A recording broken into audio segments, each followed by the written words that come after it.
Hi friends, అందరూ బాగున్నారా? అందరూ బాగున్నారని చెప్పేసి అనుకుంటున్నాం. ఇక ఈ వీడియోకి వచ్చేసి తెలంగాణ తెలంగాణ ప్రిలిమ్స్ క్వాలిఫై అవ్వడం ఎలా?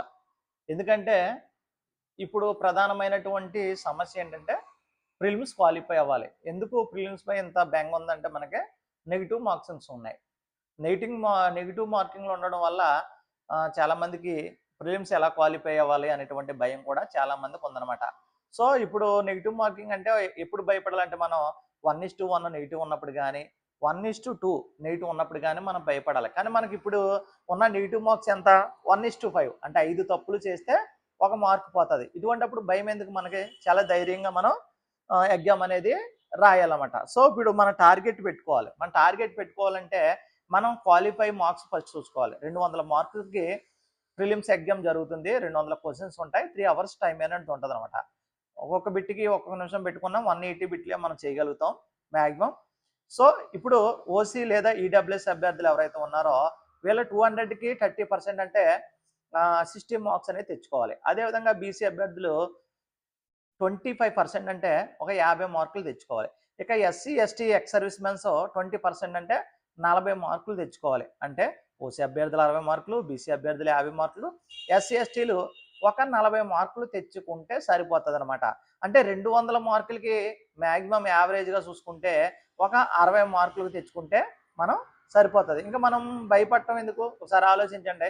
200 బిట్లకి 60 తెచ్చుకుంటే అంటే మనం ఒక 100 నుంచి 110 మార్క్స్, 100 నుంచి ఒక 110 మార్క్స్కి మనం టార్గెట్ వేసుకుని ప్రిపరేషన్ చేస్తే ఖచ్చితంగా మనం ఈజీగా క్వాలిఫై అయిపోతామండి. ఈజీగా క్వాలిఫై అయిపోతాం. 60 మార్కులు కానీ 50 మార్కులు కానీ 40 మార్కులు కానీ మనకు కావాలి కాబట్టి సో మన టార్గెట్ 60 మార్కులు అంటే అట్లీస్ట్ ఎలా లేదన్నా ఒక 80 మార్కులు మనకు రావాలంటే మనం 100 నుంచి 110 బిట్లు అటెంప్ట్ చేయాలి. దీనికి ప్రిలిమ్స్ క్వాలిఫై అవ్వాలంటే రోజు ప్రీవియస్ ప్రశ్నలు ఏవైతే ఉన్నాయో ఆ ప్రీవియస్ పేపర్స్ని మనం ప్రాక్టీస్ చేయాలి. ఫస్ట్ పాయింట్ ప్రీవియస్ పేపర్స్ అన్నిటిని కూడా ప్రాక్టీస్ చేయాలి. రెండోది ఏంటంటే ప్రతి సబ్జెక్ట్కి రోజువారీ టార్గెట్ పెట్టుకోవాలి. ఎవ్రీ సబ్జెక్టు మనం ప్రతి సబ్జెక్ట్కి రోజువారీ టార్గెట్ పెట్టుకొని చదువుకోవాలి. ఈ మూడోది నెగిటివ్ మార్కింగ్ ఉంటే ఖచ్చితంగా మీరు ఉంది కాబట్టి బ్లైండ్గా పెట్టుకోకూడదు. బ్లైండ్గా ఏ బిట్ పడితే ఆ బిట్ పెట్టించుకోకుండా మనం ఎలిమినేషన్ చేసేటువంటి పద్ధతిని మనం నమ్ముకోవాలి. వారానికి కనీసం 2 నుంచి 3 మాక్ టెస్ట్లు అనేవి రావాలి. ఎవ్రీ వీక్ 2 to 3 మాక్ టెస్ట్లు అనేవి రావాలి. మాక్ టెస్ట్లో వచ్చినటువంటి తప్పులు ఏవైతే ఉన్నాయో వాటిని ఎప్పటికప్పుడు రివ్యూ చేసుకోవాలి.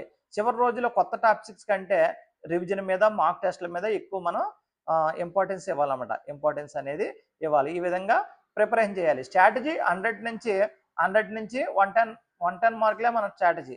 మొదటగా మనం ఏం చేయాలంటే మనకి ఏదైతే బాగా వచ్చో ఆ వచ్చేటువంటి సబ్జెక్టుల్లో గ్రిప్ పెంచుకోవాలంట. అక్కడే మార్కులు పెంచుకోవాలి, మనం అక్కడే గ్రిప్ పెంచుకోవాలి. ఇక రోజు ప్రీవియస్ క్వశ్చన్స్ ప్రాక్టీస్ చేస్తామని చెప్పేసి అనుకున్నాం. వారానికి 2 నుంచి 3 టెస్టులు అన్ని రాస్తాం. ఖచ్చితంగా ఆ విధంగా చేసుకోవాలి. నెలకు ఒకసారి కాకుండా ప్రతి వారం రివిజన్ చేయాలన్నమాట. చివరి లక్ష్యం మనదే 100 మార్కులు లేదా 110 మార్క్స్ అనేవి తెచ్చుకోవడానికి మనం కంపల్సరీగా ఆ ప్లాన్ అయితే ఇంప్లిమెంట్ చేసుకోవాలన్నమాట. ఆ ప్లాన్ని ఇంప్లిమెంట్ చేసుకోవాలన్నమాట. అది మాత్రం మర్చిపోవద్దు. ఇంకా కట్ ఆఫ్ మార్కులు నెగిటివ్ మార్కింగ్ ఫస్ట్ అవగాహన రావాలి. మనకి ఏదొస్తే ఆ బిట్టే పెట్టాలి. మనకు రాని బిట్టు జోలికి వెళ్ళకూడదండి. 1/5 అంటే 0.20% నెగిటివ్ మార్కింగ్ ఉంది కాబట్టి మన రాని బిట్ల గురించి వెళ్ళొద్దు. మీకు ఏ సబ్జెక్ట్ ఇష్టమో, కొంతమంది అర్థమెటిక్ రీజనింగ్ మ్యాథ్స్ వాళ్ళు ఉన్నారు అనుకోండి, అర్థమెటిక్ రీజనింగ్ వచ్చిన వాళ్ళు ఉంటారు. దాని మీద ఎక్కువ ఫోకస్ చేయండి. అదేవిధంగా కరెంట్ అఫైర్స్ ఇంగ్లీష్ మీద దృష్టి పెట్టండి. ఇంకా కొంతమంది సైన్స్ సబ్జెక్ట్స్ వాళ్ళు ఉంటారు. సైన్స్తో పాటు మీకు రీజనింగ్ కానీ అదేవిధంగా కరెంట్ అఫైర్స్ సోషల్ సబ్జెక్ట్లో కొంచెం ఈజీ టాపిక్స్ ఉంటాయి కాబట్టి వాటి మీద మీరు దృష్టి పెట్టండి. ఇక బెస్ట్ ప్రిపరేషన్ ప్లాన్ ఎలా చేసుకోవాలంటే పేపర్ని 3 భాగాలుగా చేసుకోవాలి. 300 బిట్లు ఉన్నాయి. 200 మార్కులు ఉన్నాయి. 3 భాగాలు చేసుకోవాలండి. 3 భాగాల్లో 200 మార్కులు ఉన్నాయి. ఈ 200 భాగాల్లో ఏం చేయాలంటే మనకి ఈజీగా వచ్చేటువంటివి, ఈజీగా మనకి సులభంగా ఉండేది ఖచ్చితంగా ఇష్టమైన సబ్జెక్టులు ఖచ్చితంగా ఎలా ఉంటాయంటే ఒక 100 మార్క్స్ ఉంటుంది. అది అర్థమెటిక్ కానీ రీజనింగ్ కానీ అదేవిధంగా మీరు ఎంచుకునేటువంటి కరెంట్ అఫైర్స్ కానీ ఇంగ్లీష్ కానీ ఏదైనా సరే పాలిటీ కానీ ఎకానమీ కానీ మీకు వచ్చేటువంటి బిట్స్తో ఖచ్చితంగా ఒక 100 నుంచి 110 బిట్స్ ఉంటాయి. ఆ బిట్ల మీద మీరు ఎక్కువ ఫోకస్ చేయాలండి. ఆ బిట్ల మీద మీరు ఎక్కువ ఫోకస్ చేసి వాటిని అటెంప్ట్ చేయడానికి ప్రయత్నం చేయాలి. సెకండ్లో మీకు ఎలా ఉంటుందంటే కొంచెం వచ్చి రానటువంటి బిట్లు ఉంటాయన్నమాట. ఒక బిట్ చూస్తే 2 ఆప్షన్లు కరెక్ట్గా ఉన్నట్టు ఉంటాయి, 2 ఆప్షన్లు ఏమో రాంగ్గా ఉన్నట్టు కనబడుతుంటాయి అనమాట. 2 ఆప్షన్లు ఏమో కరెక్ట్గా ఉన్నట్టు, 2 ఆప్షన్లు ఏమో రాంగ్గా ఉన్నట్టు. అప్పుడు ఏం చేయాలి, ఎలిమినేషన్ పద్ధతి తీసుకోవాలి. ఎలిమినేషన్ పద్ధతి మాత్రమే తీసుకొని అప్పుడు ఏదైతే మీకు వచ్చో మీకు వచ్చినటువంటి బిట్లు మాత్రమే మీరు పెట్టాలి. ఇక మూడోది కఠినమైనటువంటి బిట్లు మనకు రానవి ప్రిలిమ్స్లో. అప్పుడు ఏం చేయాలి, నెగిటివ్ మార్క్స్ ఉంది కాబట్టి ఖచ్చితంగా వాటిని విడిచిపెట్టేయాలి. విడిచిపెట్టేయడం కూడా మన సక్సెస్గా ఒక ప్రధానమైనటువంటి రీజన్ అని నేను చెప్తాను. విడిచిపెట్టేయాలి. చాలా మంది ఏం చేస్తారంటే ఏదోటి పెట్టేద్దాం, ఏబిసిడీలు ఏదోటి దిద్దేద్దాం అని చెప్పేసి. అవును, ఏబిసిడీలు ఏదోటి దిద్దేయాలి. ఎప్పుడు దిద్దాలంటే మనకి నెగిటివ్ మార్కింగ్ లేనప్పుడు మాత్రమే మనం దిద్దాలి. ఒకటి మనకు ఉన్నటువంటి భయం ఏంటంటే నెగిటివ్ మార్కులు అనేవి ఉన్నాయి అనేటువంటి భయాన్ని పక్కన పెట్టేసి ఫస్ట్ మనం 100 నుంచి 110 బిట్స్ మనం పెట్టగలుగుతాం. అది పాలిటీ కానీ, హిస్టరీ కానీ, జాగ్రఫీ కానీ, ఎకనామిక్స్ కానీ, కరెంట్ అఫైర్స్ కానీ, జనరల్ సైన్స్ కానీ, ఇంగ్లీష్ కానీ, అర్థమెటిక్ కానీ, రీజనింగ్ కానీ, లేదా మీకు వచ్చినటువంటి తెలంగాణ హిస్టరీ కానీ, అందులో మీకు వచ్చినటువంటి బిట్లో పెట్టండి. అంతకు మించి ఇంకేం లేదు. 100 పెడతారో 110 పెడతారో 100 నుంచి 110 బిట్లు మాత్రమే మీరు పెట్టండి. ఎక్కువ వాటి జోలికి వెళ్ళొద్దు. ఎక్కువ వాటిని స్ట్రిప్ చేసేయండి, విడిచిపెట్టేయండి. మీకు రాని సబ్జెక్టులని విడిచిపెట్టేయండి. ఖచ్చితంగా మీకు వచ్చి అనేటువంటి దాన్ని మాత్రమే టచ్ చేయండి. అప్పుడు మాత్రమే మీకు 60 మార్కులు ఖచ్చితంగా క్వాలిఫై కంటే ఒక 20 మార్కులు అంటే 80 మార్కులు కూడా వచ్చేటువంటి అవకాశం ఉంది. ఇక్కడ చూసుకున్నట్లయితే కాంపిటీషన్ లక్షల్లో ఉంటుంది.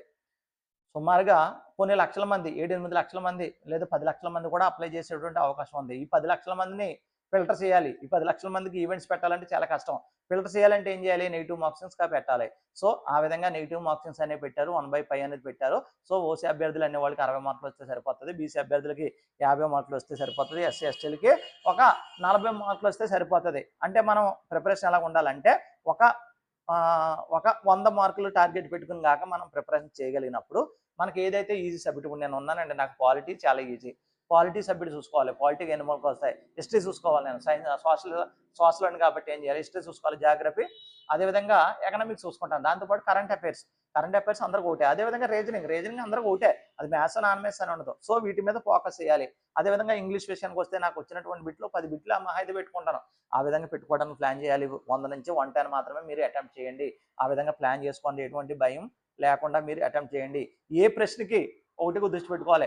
మనం ఏ ప్రశ్నకి మనం 90వ బిట్ పెడతాం అనుకోండి, కరెక్ట్గా 90వ బిట్ ఏ పెట్టినా బి పెట్టినా 90 లైన్లో మనం పెడుతున్నామా లేదా, బబ్లింగ్ అనేది కరెక్ట్గా చేస్తున్నామా లేదా కూడా మనం చూసుకోవాలి. ఒక దాంట్లోది పెట్టవలసినటువంటి బబ్లింగ్ వేరే దాంట్లో పెట్టేసినా మనకి మైనస్ మార్క్స్ అనేవి వస్తాయి. సో మైనస్ మార్క్స్ ఉన్నప్పుడు ఖచ్చితంగా మనకు వచ్చినటువంటి బిట్లను ఫస్ట్ పెట్టుకోవడం మర్చిపోవద్దు.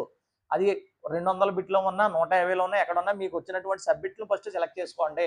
అలా మీకు వచ్చినటువంటి సబ్జెక్టులు సెలెక్ట్ చేసుకుని వాటి మాత్రమే పెట్టండి. అవి కూడా వచ్చినప్పుడు మాత్రమే పెట్టండి. ఒకవేళ మీకు 60 బిట్లే వచ్చాయనుకోండి, 60 బిట్లు ముందు పెట్టేయండి. తర్వాత సెకండ్ స్టెప్ వేయండి. సెకండ్ అంటే 2 ఆన్సర్స్ తెలిసి ఉంటాయి, 2 ఏమో తెలియనప్పుడు ఉంటాయి.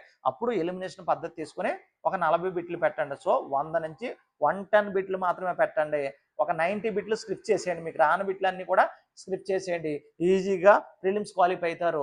ప్రిలిమ్స్ క్వాలిఫై అయ్యే మనకి మీకు 200కే 160 బిట్లు 170 బిట్లు వచ్చినా మనకు వేస్ట్ కదా. మనకు కావాల్సింది ఏంటి, ఫస్ట్ క్వాలిఫై కావాలి. అత్యాశకు పోవద్దు. అత్యాశకు పోయి వచ్చిన మార్కులను పోగొట్టుకోవద్దు. అత్యాశకు పోవటం వల్ల క్వాలిఫై అవ్వాల్సిన వాళ్ళు కూడా డిస్క్వాలిఫై అయితే మీకు రావాల్సిన జాబు వేరొకరు కొట్టుకుంటారో. ఈ రోజున నోటిఫికేషన్ ఇప్పుడు వచ్చింది, మళ్ళీ ఎప్పుడు వస్తుందో తెలియదు. ఇవన్నీ దృష్టిలో పెట్టుకుని మీకు వచ్చినటువంటి బిట్లు 80 నుంచి 110 బిట్ల మధ్యన పెట్టుకోండి. 80 నుంచి 110 బిట్ల మధ్యన పెట్టుకుని పక్కాగా పెట్టుకున్నట్లయితే మీరు ఈజీగా క్వాలిఫై అయిపోతారు. ఈ వీడియో ప్రకారం మీరు నేను చెప్పిన మాటలు కాక ఫాలో అవుతే ఖచ్చితంగా 100కి 100% మీరు క్వాలిఫై అవుతారు. ఓకేనా ఫ్రెండ్స్, ఇది ఈనాటి వీడియో ప్రిలిమ్స్కి సంబంధించి. Okay, bye.